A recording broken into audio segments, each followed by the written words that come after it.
bottom 10 teams, giving a grading. Just to touch on, for me anyway, how I've kind of gone about it, I've gone with like a combination of what we're grading them on for 2025. Performance, a bit of like expectation of what we had at the start of the season, like where we actually had them there.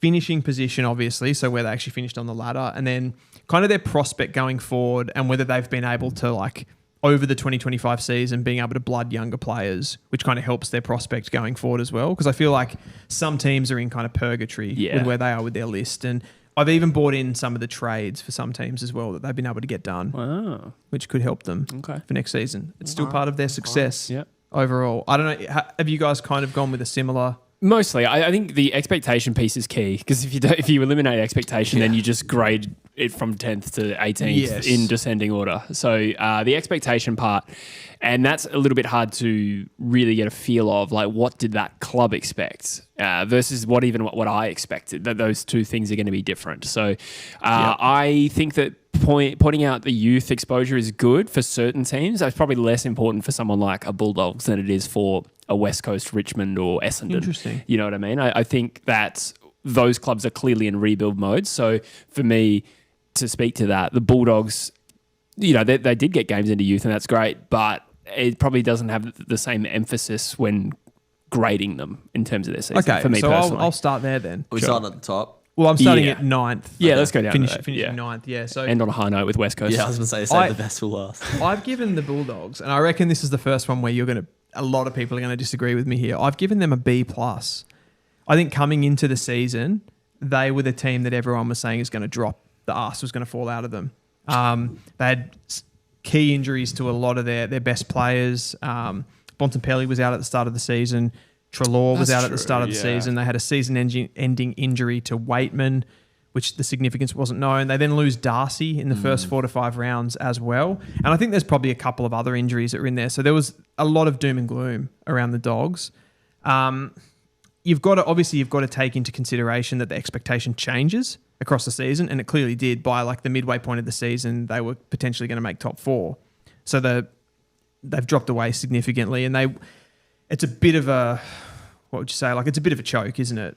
They've kind of bottled the end of the season with some big losses there to miss the finals. But I think if you combine that with what you've seen now from Ed Richards has gone to that next level. So they have a star there in the midfield. They've got Sam Darcy, star. Mm-hmm. The additions. Yeah. So the negative is those guys had awesome seasons and played well and they still didn't make finals. But there are young players coming through at the same time that I feel like they are in a bit of a transition. And I think people saw them in a transition at the start of the season. So I'm struggling to weigh up if like the promise outweighs the disappointment of missing finals when you've got like, there's another year of the bond gone. Yeah. You know what I mean? Yeah. It's a fair call. Yeah. It's a fair question. Fraser, another one. Davidson that came in. Just, terrible defensively. I said it in my preseason, like if you have Rory Lobb as your main key defender, you are not going to make it far. 100%. And David King said it a few weeks ago, like put a line through the Dogs. They're not going to make finals. They're not going to win the flag, which is crazy when you see how efficient they are going forward. I didn't think they were going to do too well this year. Bit of a, shit call, but I had them finishing in 15th, which was way unders. So where does that leave you with them on grading them? I just think I'd just had a bad view of them heading into the season and then saw how actually talented they were. So you blame yourself? Yeah, I was just stupid. Yeah, that's Nothing true. To offer an example, you and I both had Freo in our top 4. Freo finished 6th. So we can't then say Fremantle will get a D because they didn't make the top 4 because of what we predicted, right? So these little things are important. I didn't have the Western Bulldogs. Are we talking about Freo? I used Freo as an example. Let's go with the Dogs. So, Gotcha. Yeah, I don't know if like preseason prediction comes into this one for me when you see how good their best football was and the fact that they're not playing in finals. So I'd probably just give them a flat C personally.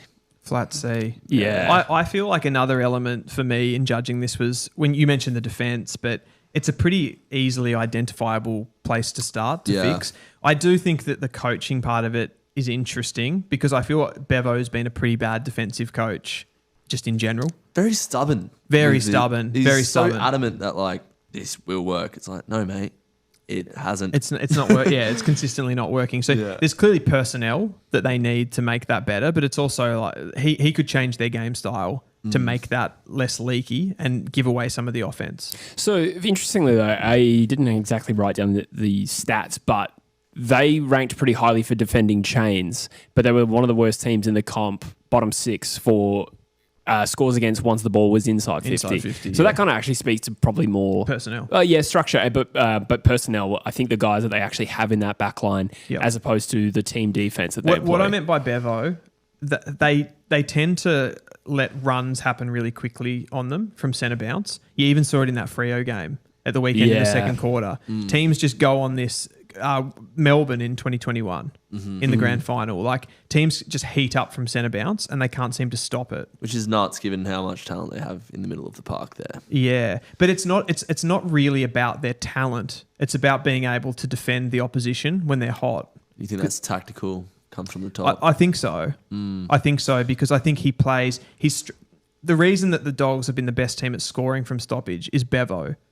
But it's also the reason that they give up those... huge momentum swings against them. Yeah. So it's not really necessarily a chain thing. It's more of an impact from centre bounce thing. Interesting. For me. You're going to keep with your B+, Dylan? You happy with the B+? I'm staying there. I'm staying with the B+. Jesse?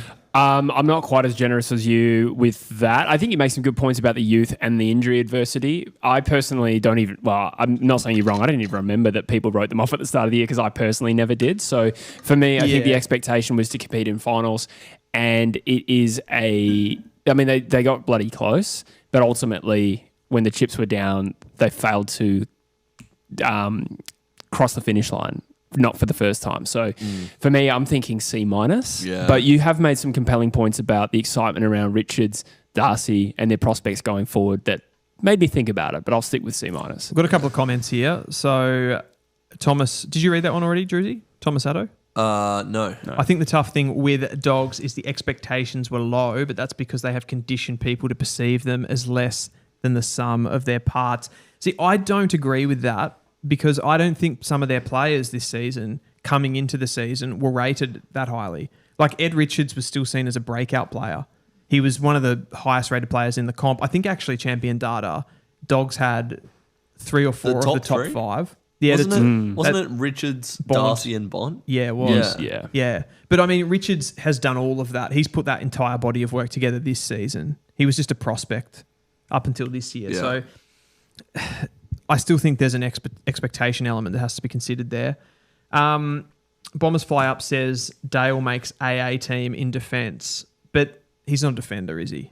He's an offensive guy. Yeah, him and Joe Hannison got exposed against Freo. Yeah, for sure. I mean, I know they still have to defend at times, but probably you'd want to rely on other players other than Bailey Dale to do the majority of your defending. Yeah, no, that's not what he's there for. Yeah, he's winning 50 possessions in a game. I think they more get exposed defensively by like their keys, like you said. Like I think Rory Lobb lost like a record of 1-on-1s in that game against Freo. That was crazy. So satisfying. Yeah, it would be satisfying. It would be. But also those guys like like Baker and Bramble. Like they make Baker played good, man. He's a weird player that scares me. Scared? He doesn't scare you. I said it to Cookson. He's never scared anyone. He scares me, bro. He does not. In what way? Playing well against the Dockers. He played well against the Dockers. Scary though. And looks like Cam Rayner. Cam Rayner scares you. Yeah. Oh my god. I think he could be a good player.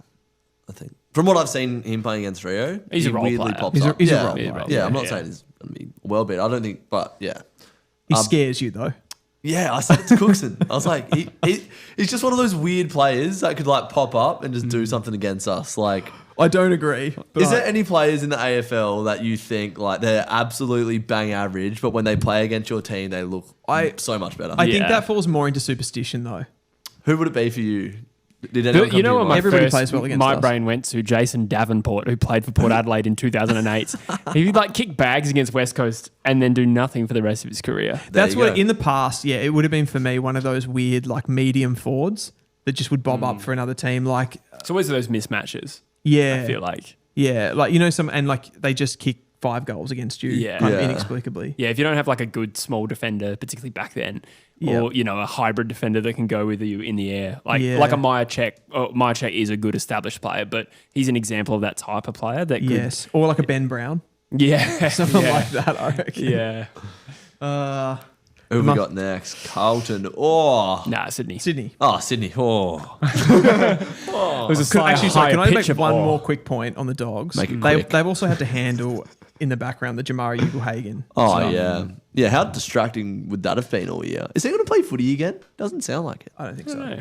It doesn't sound likely. Talent Yeah. down the From drain. I'm media. backing him to get back, but yeah. It's Well, crazy that they were still potent without Waitman and Jamara this year. Like that. Yeah. Yeah, that's what Sam Darcy does for you. Yeah. Norton had a great sort of coming of age back end of the season. Back end of the season for sure, yeah. He struggled a little bit when Darcy wasn't in the team, which is a slight red flag. But yeah, definitely. So Swans. I have given the Sydney Swans a D. Yep. I'll go D with your deal. You with me? Yeah. Gross. Remember that first, the launch of the footy from the flat? Me and you were here and we put a line through them on night one, game one. We said, Sydney, don't look stacked. We're putting a line through them. They're not making finals. Yep. And that's why we're the best football pundits on YouTube. That was another Spineless. great week for the True Footy Instagram engagement. It was a great week. Yeah. Yeah, we got clipped up by Yeah. True Bloods. True Yeah. Bloods, yeah. They were not very happy. Were we wrong, Dylan? We weren't wrong. But I think Say that's why it less. is such a disappointing season, because it feels particularly wasted this season for me with them. The fact that, they've made that crossover with the coach, and like Dean Cock, he just seemed to make so many mistakes. Just wanted to be the guy, I reckon, a bit too much. 2K time trial, do it again. Do it again. Yeah, it'd be really hard. Tom McCartan, fall forward. Yep. What?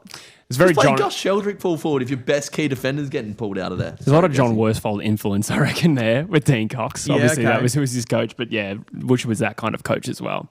Yeah, it's interesting. Yeah, everyone's liking the D there. Are you the same, Jesse? Sorry?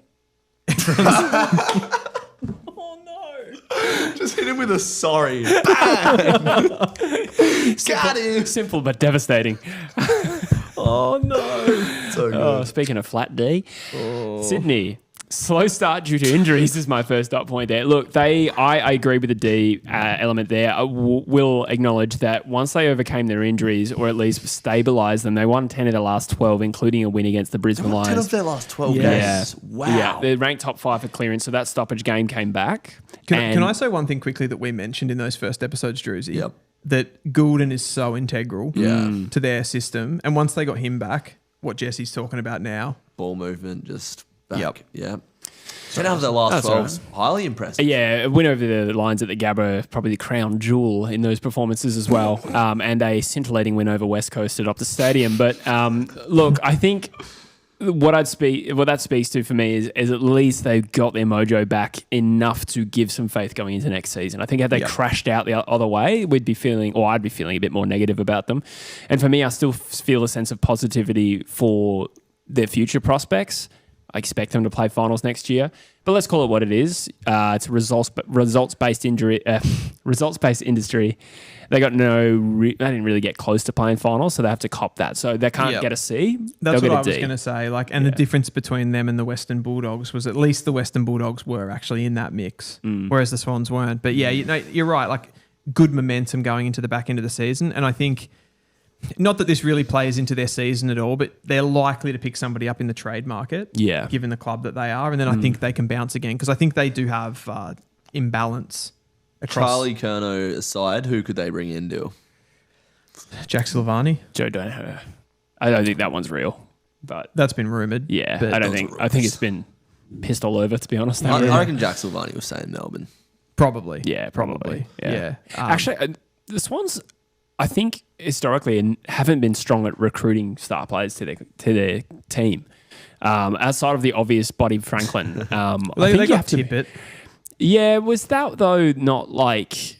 Was that it was a free agency move, wasn't it? Yeah. Yeah, but I suppose that's relatively high profile. They're But probably not, No, that was high profile. yeah, That but was yeah. he a genuine A grader? Not an I don't A know. grader, but he was one of the best key forwards at the time. And he was probably. This might come off wrong. He was close to like a Riley Thilthorpe level at the time that he went. Maybe my memory's failing me there. I 'Cause don't think just he was all remember him Australian being though. that Like good. Riley Yeah. Thilthorpe's just had that like Yeah. epic season, but I feel like he was on the cusp of it. So go back to the end of last year, where everyone tipped this season that Thilthorpe would explode. I feel like that's where Kurt Tippett was. Yeah, maybe you're right. Yeah, He fair never enough. reached the height at Sydney, but they have definitely lost a lot more star players than they have gained, the Swans. Yeah. Cost of living crisis. they struggle to get people to Sydney. They used to have a extra larger salary cap back in the Cola, day. it was yeah, called. Cola. Yeah. I think it was after the Buddy Franklin deal that they Cost of living allowance. Yeah. That was. That took me completely off. I can tell by your face. You're like, I think I pulled that in nicely. Did you not know about that? No, I didn't. Yeah, Yeah, they had right. a larger salary cap. Yeah, because of the prices in Sydney. But Yeah. I'm happy with my D. I'm happy with my I'm D. glad to hear it. Can we get back to the show? They got a lot more games into your Sheldricks, Warners. Jack Buller as well played a few games. He looked handy against us. I didn't watch Outside much of of like it. a Sam Wicks, though, I'm not sure how excited I am by that many of those younger players. No, Sheldrick will take time to come on. I think you know what you're getting with Corey Warner. Delisted Robbie Fox. He's 32 Yeah. and injury prone, I think. Yeah. He was a big part of their 2024 side. Like, Yeah, you're right. 22? Do you mean? no, when last year. Last year's grand final. Yeah, yeah. I reckon he played most of his footy last year. I think he could you're be a probably good right. pickup if he can get his body right for any club, to be honest. I was shocked to see that because when we were talking about, like, they're not stacked anymore and you don't know why. And then, like, so many Sydney fans were like, yeah, Robbie Fox is out. Yeah, they did actually, yeah. He gets delisted less than 8 months later. I love that's how interesting. fans do that. Like, certain players turn into absolute gems while they're out of the side. Yeah. It's incredible. Carl Warner, bro. If we move on to Carlton. Yeah. You should. Yeah. This is great. Who wants to take this? I'll go A+, personally. Yeah. I thought their season was phenomenal. I got criticised heavily. I know you did as well, Dylan, for tipping Carlton to miss the finals. And they did. They stunk it up this year, Carlton. Probably more a systemic issue from the top. I think Yeah. coming into the season and having their president sending out photos of his D. Yeah, how would you assess their integrity? That's a joke from an interaction I had today. But like, you just feel for Cripper that the club has just crumbled this year. And then someone like a Silvani that 2 years ago was a heart and soul player, Charlie Curnow, who has been one of the best forwards of this generation, also requesting a trade. Tom de Koning has all the tools to be one of the best rucks in the AFL. Gone. It has absolutely fallen down at Carlton. They've got no names playing every week. It's an F for me. Complete failure. You're almost foaming at the mouth then. Yeah, I'm fucking you're loving it. fired Are you up. erect? Yeah. I don't know if it's an A+ or an F. I'm sort of loving it, but like, you suck. Oh, I can't Carlton wait to fans. get to West Coast then. I must admit, there's a level of satisfaction when you tip a team like that to slide. Well, I tipped Sydney and Carlton to miss finals. And It's huge. I think I was bang on with Sydney, and Carlton I had finishing in 10th and they finished 11th. Yeah, okay. I had Carlton 12th in the end. But the biggest question I still have about the Blues is Michael Voss. We still don't know if he's a good coach. How long has he been there now? It wasn't 22, was it? When That was the year they made finals, and That was were actually 23. good. Oh yeah, it was. that was too. 23, but I don't remember when he started. Well, Teague feels like a while ago now. There wasn't anyone Must in be between. at least 4 years Yeah. of I'd Michael go with Voss. that. So, And I still feel like we're absolutely none the wiser whether he is a good coach. yeah. Because you've got the tactical element of it, and people say that he's not much of a tactician. I don't know if I necessarily buy into that overall, but I feel like this team, this group of players, was actually never built No. to win a premiership. Sorry, I was Dill. just going to say, as much as they did have it, they made a prelim. Yeah. They were almost, I was thinking it today, they almost won a flag in their head without winning a flag. Like, it was like, we are finally in a premiership window. We got Cripper, Curnow, Wadering, the spine's there. I was going to say, look at the Walsh, spine. Flaggers, Look at the spine. yeah, Walsh, best spine in the AFL. Fuck off.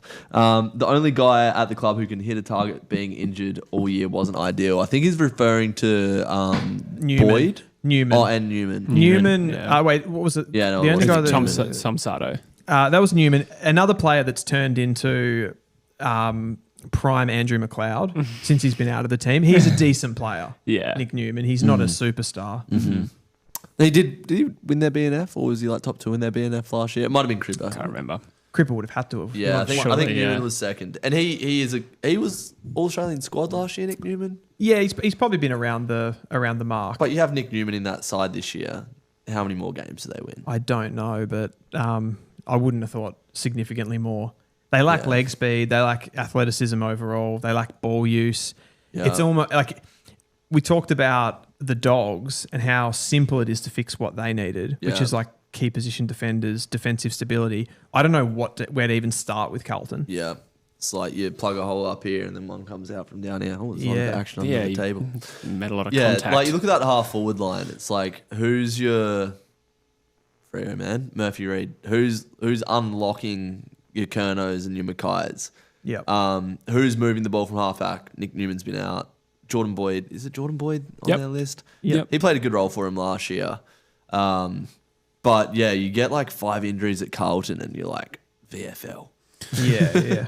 As you said, the contest heavy, stoppage focused, ball movement got great, not a lot of hurt factor. And I think they have I think over this period, they've had the talent to push a lot harder than they have. I suppose the game style itself is probably a little bit outdated, maybe. I mean, the transition game's not great and probably reliant on too few and not a lot of great role players. That being said, Matthew always kicked 38 goals or something for him last year, so that was something he did right. I'd say the tone of their entire season was set in round 1 against the Richmond Footy Club. You live streamed that, right? No, I was out in Fitzroy that night. Where? Yeah. For some reason, I think you just reacted to it. I remember editing the video. Anyway, that really was a microcosm of their season. Just tease and ultimately fail. Yep. Have we all said F? I think so. There's a couple of comments here. Hayde Shade says, does the head coach need to be a tactician? Can't you get a tactical assistant and have the head be player relations focused? It's a good point. Like it's a good conversation. And I don't know the answer to that question. Like how is it best? I think overall you probably want your head coach to be that PR sort of guy and probably be a really good tactician as well. I think that's kind of their bread and butter, right? Well, Chris Scott's got to be the best coach and is the master tactician, right? Yeah, I think you would prefer the tactician to be the guy that is giving it to the players, and not just all behind the scenes with other coaches. Yeah, isn't Fagan famously not a tactician? Though? Yeah. So it can. There's more than one way to skin a lion. Yes. Yeah, exactly.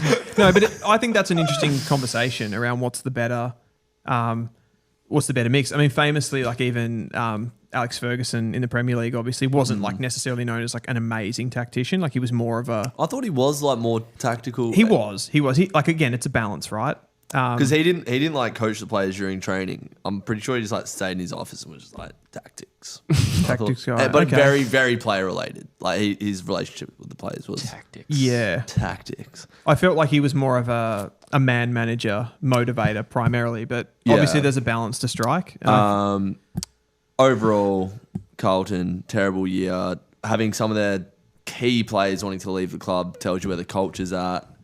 And we don't have an answer on... Well, we do. I think we have an answer on Voss. I think his days are numbered. Yeah, right. That's a... They're going to review it, aren't they, in the next little bit? I don't know. I actually don't. I haven't seen that. No, I haven't seen that either. Yeah. I'm pretty sure I saw something a few I thought they weeks backed him ago. in. I think they backed him in. That's what I They backed thought. him in? Yeah, I'm Okay. thinking That's what I they thought. have backed him in. Yeah. Would not be surprised to see him sacked in the next Yeah, I mean, it's possible, yeah. It's a pretty passionate and vocal fan base. I think the pressure ramps up at Carlton to a greater extent than a lot of clubs, given of who they are. Their immediate prospects don't look great. Obviously, we've talked a little about their off-season. We'll continue to maybe a little bit later, but they're a little bit, and I know this is an unflattering comparison, but they remind me a little bit of West Coast towards the back end of our window, where there's a few decent young role players coming through and some aging stars. I am not at all suggesting it's going to go the same way as West Coast. You don't want to be compared to them, though. No, but don't. I just mean they're just on that wrong end of it where, okay, their top draft pick, Jagger Smith, hasn't played a game, so maybe it's not as bad as it looks, but that is going to be a concern for the Carlton Footy Club, and it's just a real crossroads point for them. Liam Reedy and Jack Petrocelli to come in and plug the holes. Jeez. They're just not a destination anymore. They should be. They can fluctuate into being that, but you're right, they're not right now. The draft. I was just going to talk about the draft quickly with them. I mean, they've got Dean and Walker, Harry Dean. The thing is with Walker, they might be not able to select him now. Yeah. With the changes to the father son, so they're looking at opening up. They're just going to have to finish bottom 4. Yeah, it's the only way out of this. If they finish bottom 4, they'll be able to get him. But they're thinking about making the top 5 of the draft, or maybe the top 10. completely Father son free. Yeah, or academy free. So basically, everybody's fair game if you select them in the top 10. I don't like that. You don't? Nah, I'd prefer like if you've made a player the person that they are, let them go there. Father son, let it happen. I know you get like the Ashcroft brothers that come through, but it's a good part of our sport, I reckon. I'm not a fan personally. I just think it's too random. But if your club is like set up well, it's like, well done, you've developed this player. Here's the reward. You know what I mean? In father sons though. Hey, father sons. No, like academies. Well, yeah. I think it's important for the Northern Academies. I guess the question is like how much that, being that it's the top 5. Say they did the top 5. You can still get everybody else, just not the top 5 players. Yeah, but you'd be fuming if you were Collingwood and it was Nick Dacos. They would just start playing funny buggers, I reckon, with these prospects. Yeah. Dacos would have done a major hamstring in like round 5 of his draft year. Yeah. I'm being facetious, but I don't know this. Like, there's Will Darcy, who is Sam Darcy's brother, is in his draft year right now. Oh yeah, and he's been a little bit like that. Like he played one game for the Oakley Chargers earlier in the year, and other than that, he's pretty much just played school footy. I feel like there's an element with that they're trying to hide him a little bit. I don't know that, so it's completely. Was you saying St Kilda were doing that a bit with? Was it Philippou? nah. Oh, it might have been Doss. Like, There's pretty much Owens just and hit him. Windhager would be the two that come to Yeah, mind. they were their NGAs. Yeah. Oh, okay. Yeah. A couple of years ago. There we go. Carlton. See you later. Speaking Yeah. of St Kilda, You're up. let's go with the Saints next. I've given the Saints, and this might sound a little bit crazy for their finishing position, but I've given them an A. You can tell we had different philosophies on this because I did not give them an A. Actually, I didn't write down a letter, but I'll let you speak to that. I feel this season overall, with some of that goings on and the happenings for the Saints, has probably been their best season since they made the grand final, 2010. Well, they played finals and won a final in 2020. Yeah, but this is better than that. This period of time right now, Really?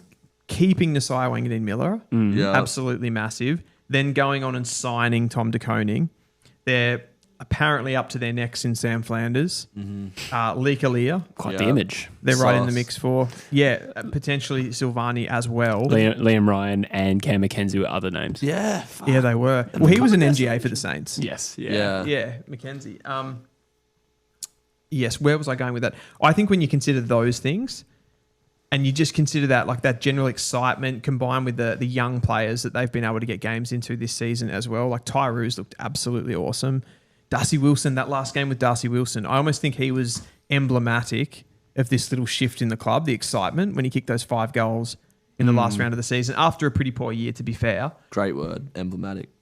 Yeah, and if you look at like Max King will come back if he can get his body right. I think that's going to be a massive one as well. And then those tools that they're going to trade for, it means that there's not going to be as much reliance on someone like a Mitch Owens to be a key target in the forward half of the ground, which he has been. So I think exciting times for the Saints. Big fan. The problem I have with that is just everything you mentioned there had nothing to do with how they played this year. I was going to also say something similar. It's a fair call. It's like they've had the best season of club on field.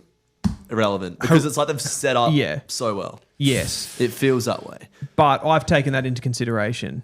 So I think the goodwill around the club feels good. Yeah, no, it feels like they have improved as a football club overall this year.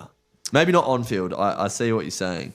But yeah, these additions, they do take time to gel though. That's the thing as well. It's not like the Koning, they all come in and it's like they all glue, bang. They're right back up there. But you add some of these guys to, Taru and Wilkie down back. You're bringing in like a Lee Kalia or a Silvani. Philippou's basically a new signing for next season too. Yeah, that's true. As is Max King, really. Yeah. But they've got talent in that team now. And if they continue to add to it, I think they're well set. But I hear what you're saying with the performance. I would give them a B-. I would give them a C-. I actually think they could have performed. Maybe I'll go C. What saves them is the games they got into their talented youth, which I rate. Yep. Taru, Travalia, not Philippou, Garcia is good. Darcy Wilson, Mitch Owens, Hugh Boxall, we can name more. I just think they do have a good young group there, but I don't think they perform particularly well this season. And also, a lot of those names have not actually joined the club yet. Yes. So Nazire is huge. TDK's... It's pretty big. It doesn't save this season for me. Yeah, okay.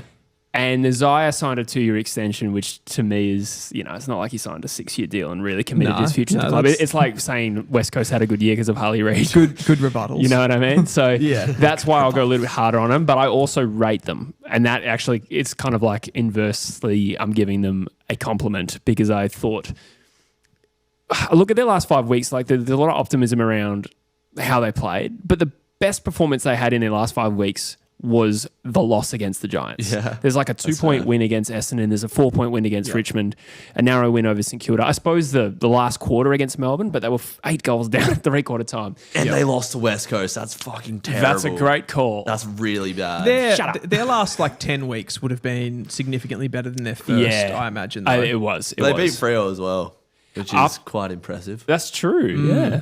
After the bye, they were ranked number 4 in the AFL for intercept to score and number 1 from halfback to score.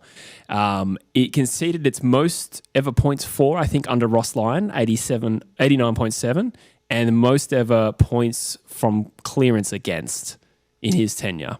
Jack Sinclair was massive at the start of the year as well, wasn't he, with that back half to front half. He's still a seriously good player. It's not surprising that's kind of where their weaponry is, right? Like that's where their scoring comes from, that back half of the ground, given their weakness in the midfield. Like I wasn't probably one thing that I don't necessarily knock them for this because I think it gave them some stability, but like I wasn't big on them signing like a Jack McRae who just feels like a little bit of a nothing player. Yeah, you did say that. You did die on that hill. It's going on Instagram. Year. He wasn't good though. Early days. He was. He had some okay games. Yeah, but it is a short-term fix. Yeah, and he's too similar to Jack Steele.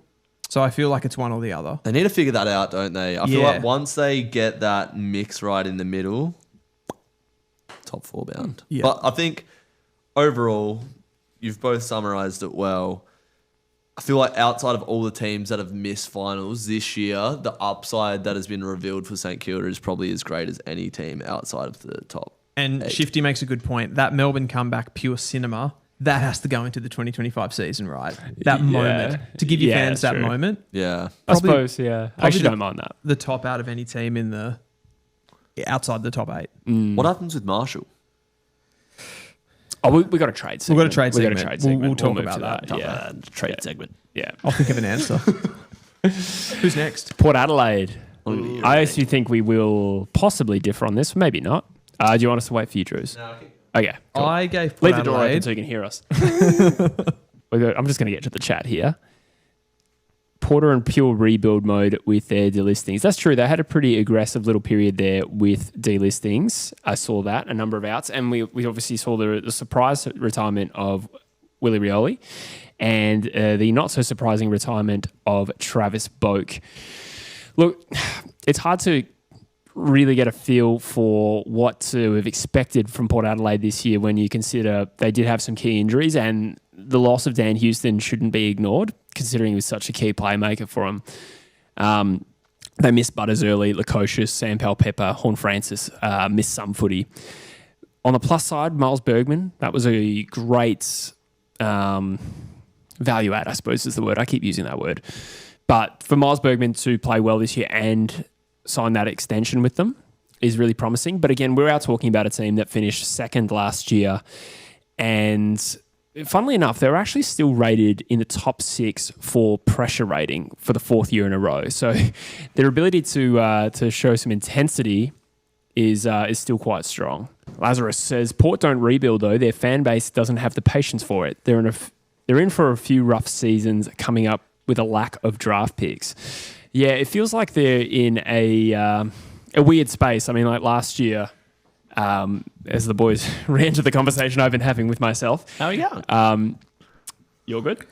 All good. Just a bit of a sick pet at the moment. Yeah. So just dealing with that. Yeah. Port Adelaide. Yes, yeah. I was just sort of giving the lowdown on their season and someone said they don't really do rebuilds. I suppose they are a team that's kind of tried to transition their list over time without really hitting the draft since maybe it was like 2018. Remember they took 3 first rounders, Rosie, Butters and Dersma. Yes. But since then, I mean, like last year, trading in Rory Atkins, admittedly he was just steak knives in that deal. But you do go, why? Yeah. Why do you do that? North Melbourne do stuff like that all the time, and you're like, why? I can't figure this out. Like, I can't see why you would get him over another young player just to have a look at, right? When they've got some decent experience. They're a very imbalanced team to me. Like, again, like we talked about, teams with just all their talent focused in the midfield, and then pretty poor players behind the ball. Let's be honest. Now Dan Houston's gone out. That's another defender down. And then they had I think like club wise, the decision to obviously with the succession Coach plan, handover, like must have had a pretty significant effect on their season overall. Yeah, absolutely. Albeit it probably gained them a win as well in that last game against the Gold Coast Suns. What are we feeling about Port Adelaide? I mean, I think they definitely have some structural doubts. I got us another stat here. The Power ranks 17th for ground ball gets inside forward 50 this season. Yeah, no small forwards. Yeah, absolutely no small forwards. Yeah, and that only gets exacerbated by Junior Rioli. Yeah, leaving the club. No Sam Powell-Pepper. Like, what happened? He got injured. Okay. Yeah, they did draft Joe Berry, which will help with that in the long term. And Joe Richards was also a decent He had a bit of a disappointing year, didn't he? We both chose him for the rising star. And he was a bit of a letdown. I mean, I feel tough going in on players like that in their first season. Yeah, we'll let him cook. And it's a difficult role. Mariah's looked pretty good in parts, I thought. Yeah, Mariah's has had some good moments, and they did debut Jack Whitlock late as well. Right. And Georgiades was a big positive from there. Positive. Yeah, Good almost call. went the whole review without mentioning him. Is probably the biggest positive of this season, I would have thought. Yeah. It was a D for me. Yeah, I think so too. I actually expected you to go more lenient because you don't rate Port. Yeah, that's actually, I was going to touch on that actually. But I think when you look at when you add in the future element and the fact that I can't see them really bouncing back up again, I don't know where they're at. And those things like the Rory Atkins thing, I think are significant there too with like what exactly are they doing? Yeah. The Luke Kosher signing didn't really add much as well. How many games did he play? I think he got injured. Yeah. But like, I don't know how many played. Was it Atkins that they brought in as well? Rory Atkins, that's what Jesse was saying. Just the off-season stuff didn't really contribute at all. There's been a bit of a trend of that Hinkley period of them taking a lot of maybe not rejects, but players from other clubs. Finlayson. Finlayson might be one of the more successful ones, but like they just delisted him, didn't they? It was like Jack Trengove, Quinton Narkle, Jimmy Tumpus. There's more. I'm sure the chat could probably help us out with a few. I'm not necessarily criticizing it, but it's just like the thing that they did. They rolled the dice on some like players that didn't make it at their clubs. But then again, you look at the Geelong model, and would Jack Martin be playing well in at any other club? Probably not. Yeah, I know what you mean though. It's like picking players who it'd be such a gamble if it actually paid off. You know what I mean? It'd be kind of just a flip of the coin, really. Yeah, that's right. Yeah, but low cost, I suppose. Yes.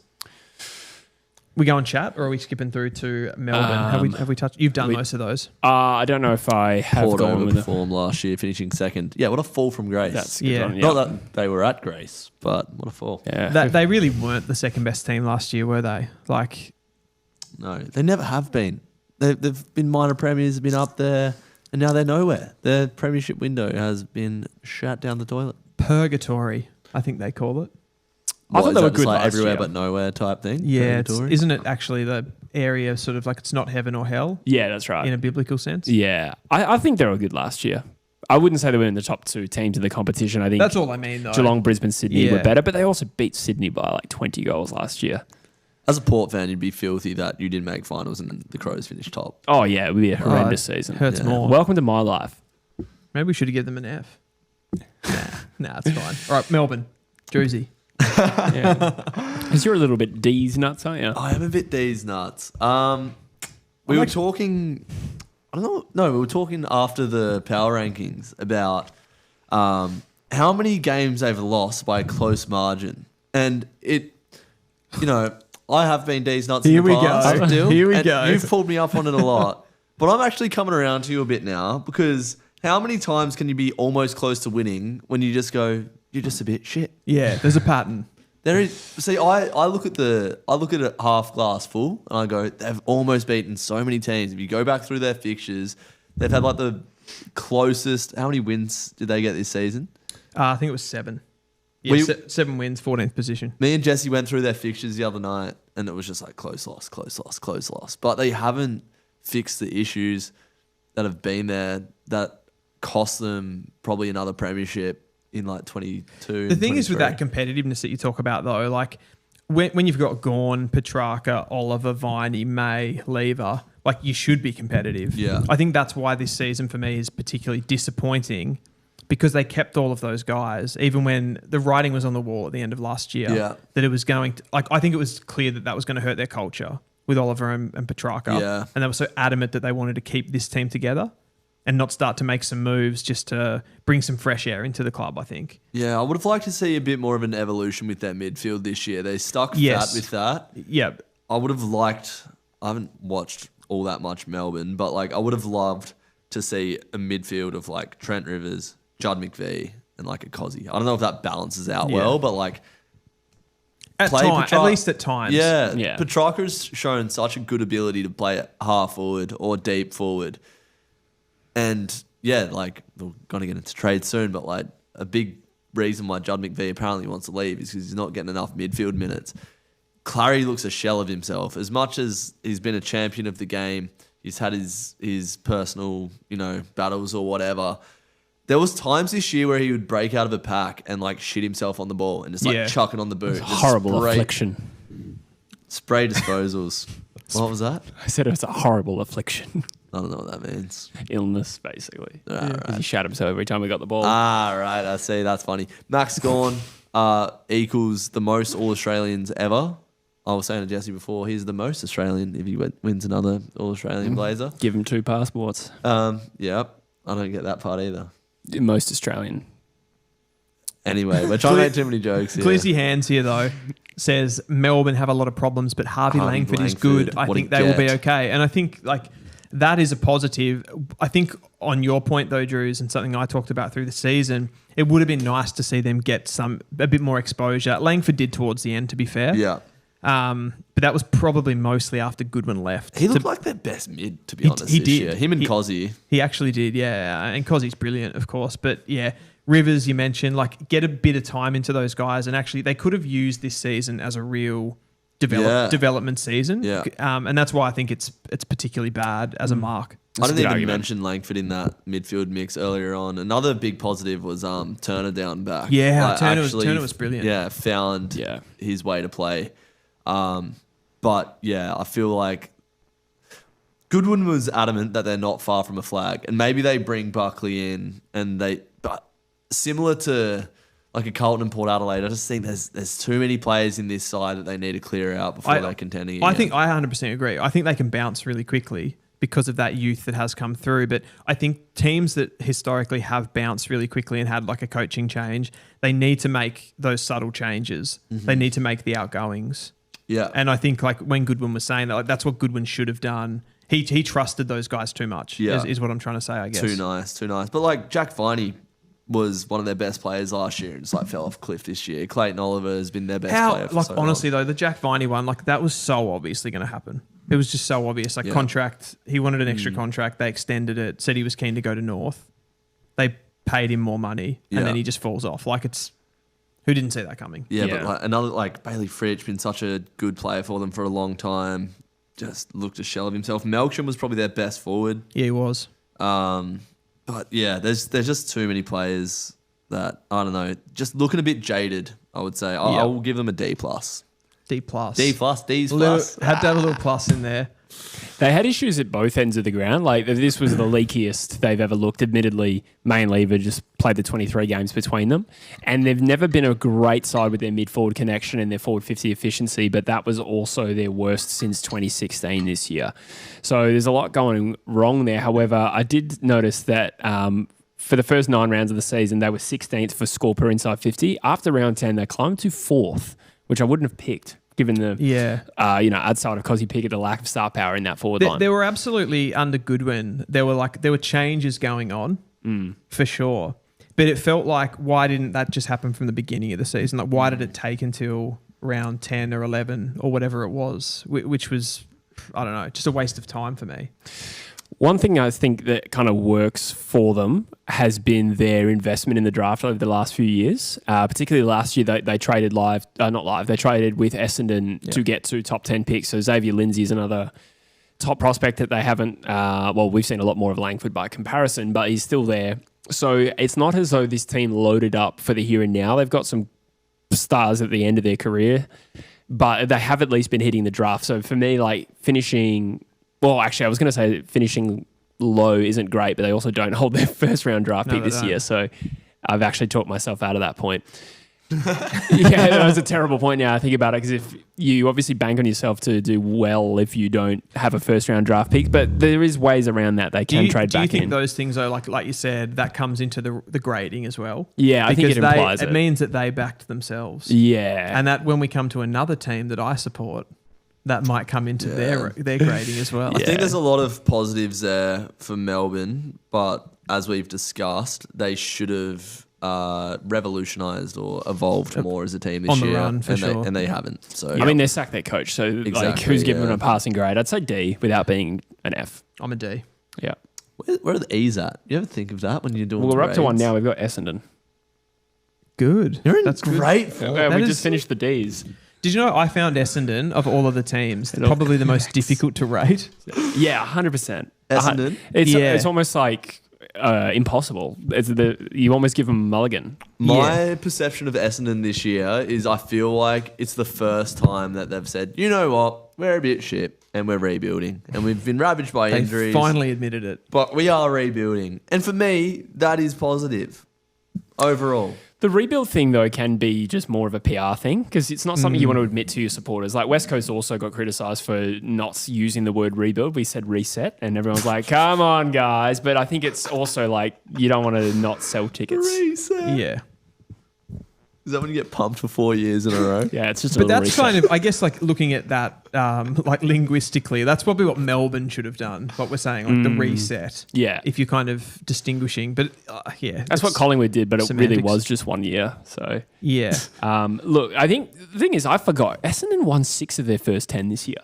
I know, because I'd forgotten that. their ladder position strangely wasn't terrible, was it? Did they end up falling into the bottom 4? Yeah, they did. Okay, yeah. but they were getting beaten by 10 plus goals every week in the last 6 or 7 rounds of the season. Yeah. It was incredible. It's a good year to lose Sam Draper as well, if he's banned one compensation. Yes. Because obviously that's tied to their ladder position. So if they're going to fall down 1 year, do it this year and hold 3 top 10 picks. They've also got the NGAs to come through. Yeah. On their season, I find the reason that I said off the top that I find it so difficult is because they've played a lot of young players and got experience and had a look at these guys.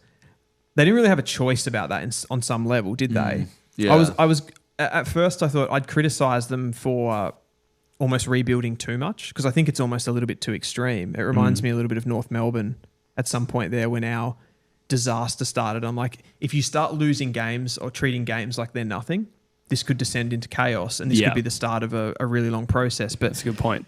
Probably the freebie I give Essendon there is that it wasn't entirely their fault, just the amount of ridiculous injuries that they absolutely. got. Yeah. That being said, you can't call this a good year. No, you wouldn't want to have this year over and over again, that's for sure. Yeah. Look, there were some positives though. Archie Roberts was one of the promising talents. Nate Caddy, Isaac Kako, Angus Clark showed signs. Zach Reed finally got his body right. I think he got injured again, if I'm not mistaken, but he showed that he's got some talent and sort of somewhat justified the top 10 pick in a weak year. Kako, another one in there. Alternatively, we've also seen some former first-round midfielders stagnate, and that's Sardis and Hobbs. So, look, they're learning about their list. Perkins. But yeah. I mean, he'd probably already stagnated. Yeah. So like they still have work to do in terms of like adding that top-end talent that they'd hope that Nick Cox and Archie Perkins and Elijah Sardis would be.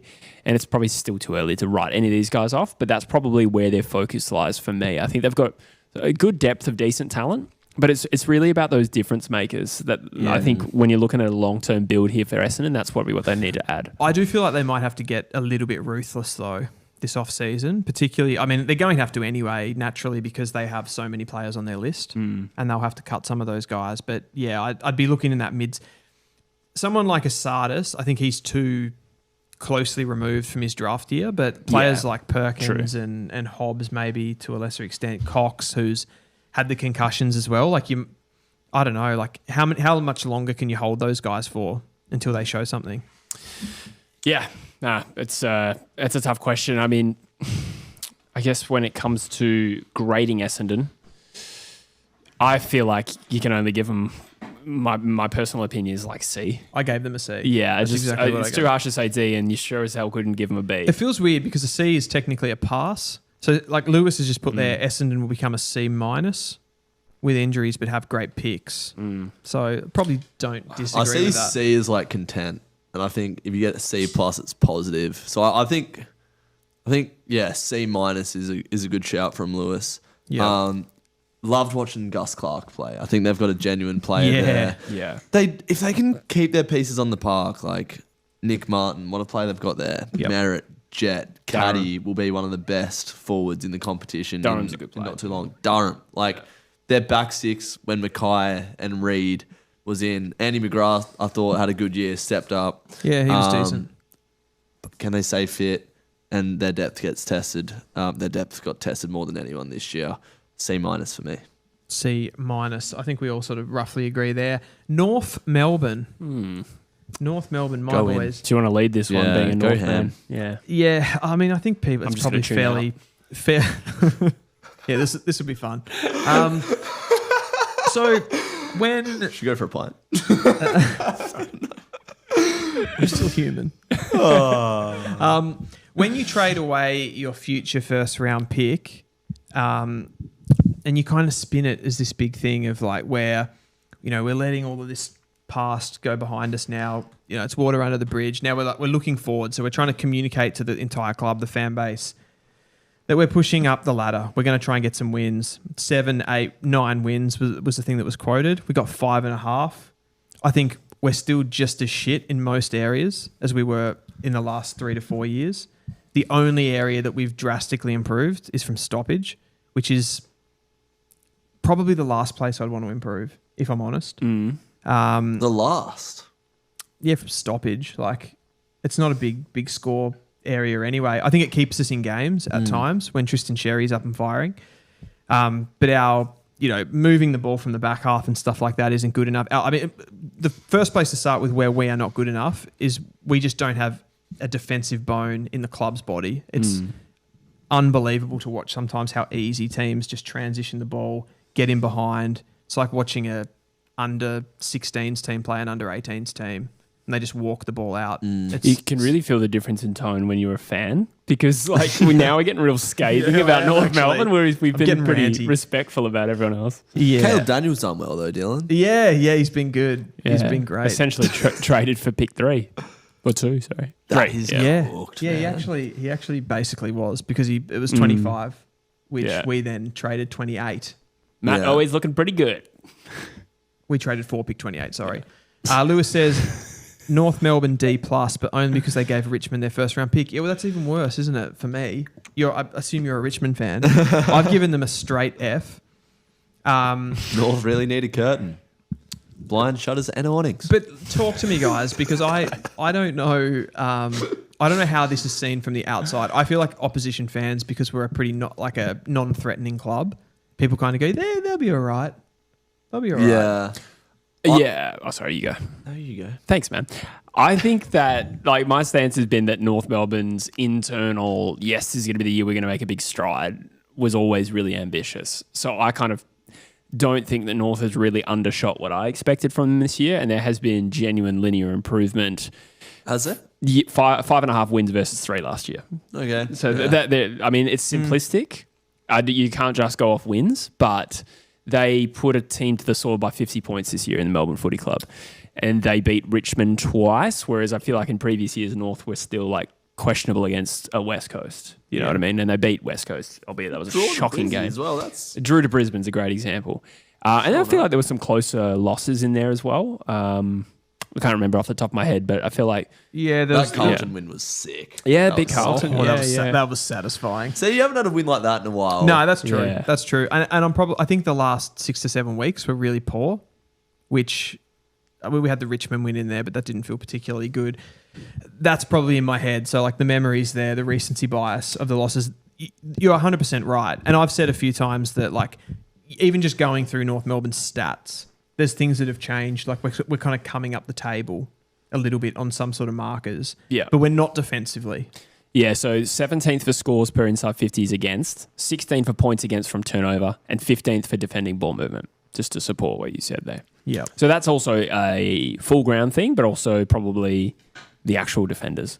I pretty much agree with what Jesse said. Like, it's going to be a very gradual rise for North Melbourne. The big stride is, as you said, they're still so young. Like, there's still so many holes in this team.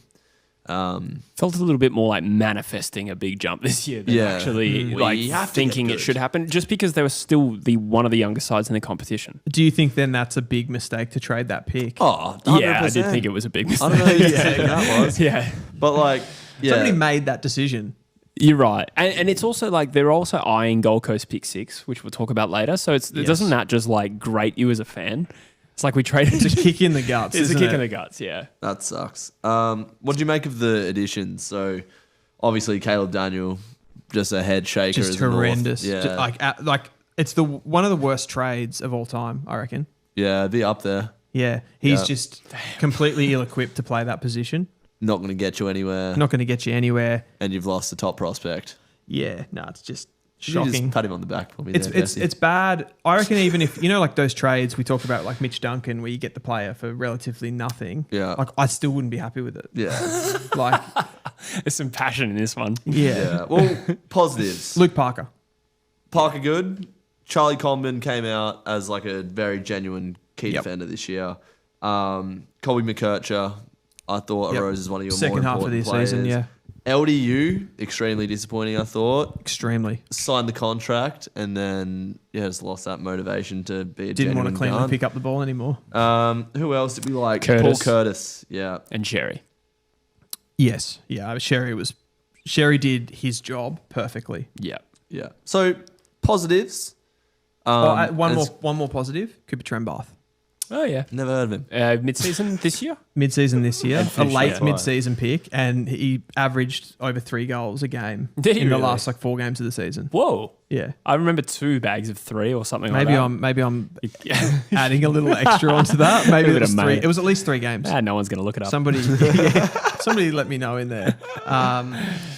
Thomas Atto said definitely the best of the 3 dog shit teams, but still dog shit. That is so true.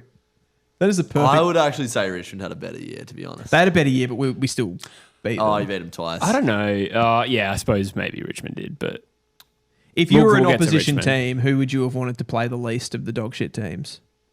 What, like, who would I be most Richmond. scared of? Yeah. yeah, Richmond. And don't say Lockie Brown No, or Oscar Baker. I would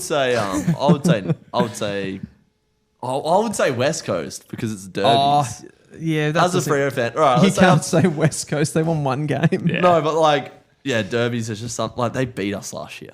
So Yeah. like, That was funny. Yeah. let's say I'm a Sydney fan. I would probably the least want to play North. Yeah, Yeah. I think most teams would say that currently. I don't know.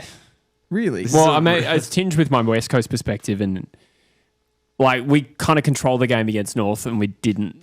That's head to head though. Yeah, I know, but yeah, that was just. that was the Yeah. worst game of the year by a Oh, that was fucking horrendous. Well, Richmond also beat the Horrendous. Suns. Yeah, Richmond had a good year, but I mean, I just mean right now, like who is a better team? Yeah, North Melbourne are better. Yeah, I mean they beat Richmond Oh. twice. It depends how you frame the question. Yeah, it's like which team in 2025 was better at getting results? Yeah, North Melbourne. close. Richmond overperformed their expectation Yeah, better. who would I rather Yeah. be? Richmond. Yeah, definitely. Yeah, North Melbourne. Well done. What Not are we really. grading them? I gave them a F. Wow, Whoa. improved. More wins. Almost doubled their premiership points, and they That's get an a- F. Yeah, F for I'm a fan. Man. So you're going to say something else then. I think North Melbourne are a C. That's too high. I think if you improve your premiership points by a factor of 2, that's a C. I think had they reached their 7 to 8 win threshold, that's pushing B to A for me, as far as jumps go. C minus for Druzy. Caleb Daniel, though, pick 25. It doesn't really loom as large in my head as it does for you, clearly. Oh. Yeah. There we go. North Melbourne. All right. Richmond. Yeah. So some suggested that Richmond wouldn't win a game this year. And I wonder... one of the wins favourites. No, I think you're missing why I'm saying that, because there is a clip that still gets some comments every now and then of you saying that Richmond wouldn't win a game this year. Yeah, what an idiot. I also said the Dogs would finish 15th, so people need to realise I'm not a football expert and I have so many blind spots. No, subscribe. Oh, yeah. No, we had fun here. Anyway. Yeah. What do you think of Richmond? Yeah. Oh, I mean, they set the tone for their... You're like, yeah, they're all right. Yeah. Well, as much as Carlton set the tone for their season in round one, Richmond kind of did for them as well. Albeit there were some disappointing patches, but for a young side that has a good batch of experienced players, but no doubt there was a lot of exposure to young talent in this season. Getting that 5 wins and some exciting wins as well would be great. Would have been great. I've a sense that fan morale was relatively high. Absolutely. For a 5-win season, whereas North had more premiership points and you just graded them an F. So it's funny how the perspective really influences this. Yeah, and whether you're a fan. Yeah, that's right.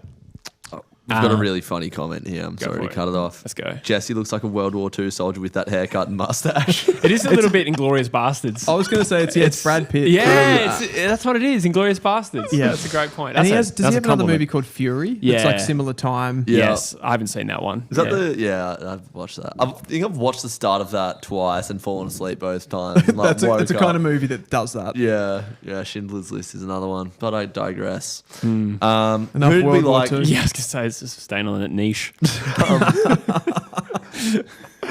What were the positives at Richmond this year? Nick Vlosten, I know he's an old player, but man, he stood up this year. 100%. I think on some level, he's probably done that his entire career.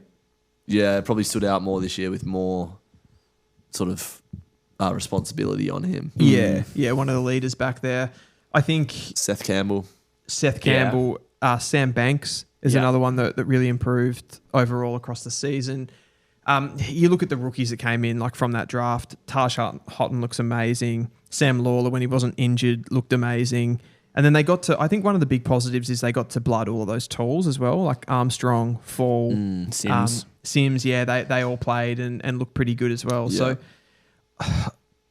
it's hard to be critical at all of Richmond, really. I've given them a B+, and mostly off that just over expectation of wins. The performance, the game against Carlton, that would have made your season. Yeah. Just that one game alone. Yeah, that's true. Yeah. That opening fixture has a bit of a rivalry to it.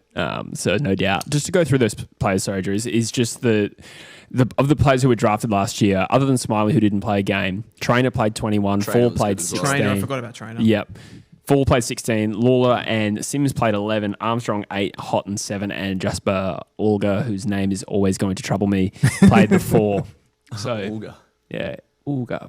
I thought it was Alga. It might be Alga, yeah. I don't know. Forgive me. The biggest loss of their season was the fact that they passed on boyhood fan Murphy Reid with all of those picks and ended up being the rising star. As if you weasel that into this. Yeah. We got so close. I don't think they're that worried about that. Yeah. Tom Lynch is still the most paid player in the competition, which is just a side That's crazy, note. isn't it? Till St Kilda Of- pissed all over that this year. Of all of those Richmond draftees, who are you the most excited about? Lawler. And then? Taj. Yeah, me too. I haven't seen much of Houghton, but from what I saw of Lawler, I liked him a lot. Houghton's a sicko. Yeah. An absolute sicko. Who would you compare him to? I would compare him to Shea Bolton. Wow, okay. But It's quite a playmaker. yeah, maybe at this young age, more midfield, less forward than Shea Bolton. Okay.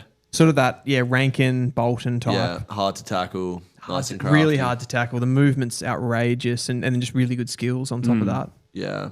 I'll give him a B. Yeah, Coming I off a went knee B. too. True. Taj Houghton. Yeah, that's right. Yeah, did in April last year. Yeah. And his production as a junior, he was getting 30.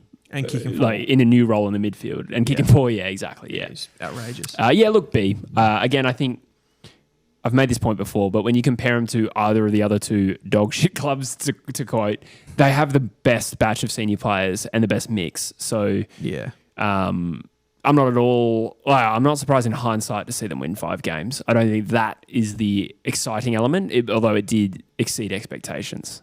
Yep. But still, positive year. There's not really too many negatives, as you said. Just one more thing on them. What do you reckon they do with like a Noah Bolter? Like a weird year for him, obviously, with everything off field and pretty poor performance when he actually played. Do you reckon he just comes back 2026 sort of behind him and gets some consistency behind him? I think he's a great player. He is. But he's still in his prime. Yeah. He's only 26. I presume, is it restrictions on him going to be not applying next year? Oh, I like the I didn't even think of that. Curfew. I don't know. I thought at some point, doesn't it? I feel like it's this year, but I could be wrong. I guess it depends on. Does it depend on what it was in court? Like if it was 18 months of like good behaviour or something, does it apply under that same time or? Don't know. Probably hard to speculate for us. Because it was actually judge imposed. Yeah. Right. The curfew, right? Yeah. It wasn't like the club said. Yeah, it was correct. Yeah. No, the court ordered. Yep.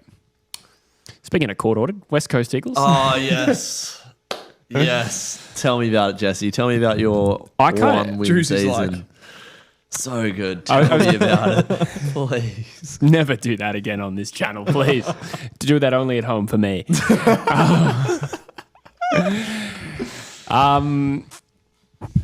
Does anyone else want to start this? I've just got one pro. I just said signed Harley Reid. Yeah. And West Coast have one pro as well. Harley Reid, yeah.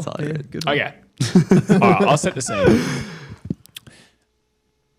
I always thought this would be a bit of a backward step for West Coast, given they have shed some senior players that we actually relied on, and I think more so than any other team in the competition, other than Richmond, I suppose, is West Coast have relied so heavily on these senior players. So when you consider that West Coast had 2 All-Australians last year, which is wild, and neither of them they didn't play this year in Waterman and McGovern, and Elliot Yeo, the second and the best and fairest, didn't play. All teams have injuries, but West Coast do not have the balance of any other team in the competition. There's such a reliance on those players. So I think that if you look at the fullness of the season and consider the growth of some of the young players in this team, which won't get recognised because they only won 1 game, essentially. I'll start. Job Shanahan. Yeah, Job Shanahan. But even just the guys who have been there for a few years, like the best 5 at West Coast, instead of Barris, McGovern, Yeo, and Harley last year. I probably wouldn't even have Harley last year. Waterman Oscar Allen and Duggan should be there. They had terrible years. Yep. But now it's guys like Hoff, Jinby. Harley was in the top 5 this year. Liam Baker was traded in. Harry Edwards. That's where I'd point to West Coast growth. And ultimately, I don't think this is as negative a year as what 1 win suggests. What are your reactions to that? I agree with pretty much everything you've said there. I think, and I agree, it wasn't a 1-win season as far as like the performances. That's where I'm sort of going to go with this. It performatively, it wasn't that. I'll take in all of those things, like particularly with the experienced players that West Coast can't afford. It staggers me to imagine what it would have been like if you didn't have Liam Baker. Because there was a world where you just went to the draft, right? And presumably the draftee wouldn't have been able to do as much as what Baker did. So that's crazy. The negatives are there's not, compared to other teams in similar positions, there's not a lot of talent coming through, I would say, when you compare it to teams like the Saints and Essendon, probably even Melbourne to some extent. All of those teams have a lot of talent, which is a similar issue for North Melbourne as well, where it's like, is our talent actually even superior to theirs? I don't think West Coast have a lot. They're one of the weakest in that area. And also they won 1 game. And I think when you're judging a season, it has to be pretty low. How many games did they win? Oh, you can't say games. How many game did they win? Game. Can't plural. That's all I have to offer, to be honest. I think I'm glad, to be honest. Shanahan up forward looks like you've got a good, genuine key forward. He signed till 2028 as well, didn't he? So he's committed his future there. I can't really add. Tom McCarthy looks like he could be an All-Australian one year. Definitely a good positive. Yeah. Quantity of young, talented players, though, would you say it's inferior to those players like Richmond's and North Melbourne's? I'm not convinced about Richmond yet. They've had one season. They've only had one. And in a more equipped team to be competitive. And with St Kilda, I agree their talent is better. But the thing is, there's a lot of guys at West Coast who you just can imagine playing better if it was a better team as well. So that means they could sink or swim. It means they could fail. But I don't know if it's fair to say that West Coast young talent isn't great. But we also traded Barris's picks into the future. So what will get missed is when we talk about this in 6 months' time, West Coast could have 4 first-round picks in addition to what they have now, which does change the equation. I didn't necessarily look at them and say, oh, there's no talent or anything like that. But just when you compare it to what other teams have, but you're right, you will get into those drafts, but then you've got to wait longer too, right? Yeah, but we also started this process after North, so I'm not surprised that our talent's inferior to North at this point. Yeah. One thing I will also say, and this isn't really, I'm just adding context that I'm not really going to speak about the grade too much, but West Coast's best performances all year were against the top 4. So against the entire top 4, I think West Coast was in front at halftime in all of them, except for maybe Geelong. I'm not sure. Crazy. So I wrote it down. Okay. In the last quarter against Brisbane, we're 4 points down and we're up at halftime. 6 points down in the last quarter against Geelong, 4 points down in the last minute of the third term against Collingwood. So up in halftime in most of those, and led Adelaide at the 3/4 time recently. All I'm saying there is if they had saved their best for the shit teams of the competition, they'd have a few more wins. And had they played in the reality, they played poorly against the worst teams in the comp, which in turn makes it a 1-win season. A+. Fast forward. Take me to round 1, 2026. What is West Coast having a good season? Shifty's just put there. Love what I saw against Adelaide a few weeks ago. I reckon West Coast will rise in 2026. 10th or so is my prediction. Big clubs don't usually stay at the bottom for long. What would it have to take for something like that to happen? That seems a little bit far-fetched. Chad Warner would have to come to West Coast now. I'm going to West Coast Eagles tattoo on my forehead if West Coast finish 10th next year. It's not going to happen. By head, he means skin. I think for that to happen, Chad Warner would have to join West Coast and he'd have to bring along Isaac Heaney and a couple of other bounce. Yeah. Imagine you could imagine there's a world you finish 3rd bottom, 4th bottom. Yeah. What would have to happen? What would have to happen? I'm not expecting it. So I think it's a bit of a long shot. I think one other club would have to have an injury crisis. Good seasons from Duggan, who had a shocker, Elliot Yeo, Jake Waterman. My brain goes to Elijah Hewitt. I didn't even mention him. Yeah. Someone like that having a real breakout year as a midfielder. I suppose my instinct with him is it's going to be slower burn. Whereas Harley, I think, could probably make that jump quicker, personally. Okay. But yeah, not a bad shout. I feel like Elijah Hewitt, as long as the body stays good, I think he could be one that really breaks out. But obviously a tough year. Yeah. How good of a player, do you think Elijah Hewitt can be as a slow burn? What do you think his ceiling is? I think he could be A grade. I mean, it's pretty hard to quantify exactly what that is. I think he could be All-Australian caliber once or twice in his career. Yeah. Interesting. I'd agree with that. I think Harley is clearly the best talent we have. Yeah. I think Tom McCarthy could be an All-Australian. Ruby Jimby could be an All-Australian one day. But anyway, we're getting on a tangent here. Next year, I think that West Coast is clearly the favourite for the spoon. I can't imagine much changing. But that's okay because we are where we're at and we need to hit the draft and hopefully the seeds come up. So what are we saying for a grade? A+. I'm sticking firm to that. I went D.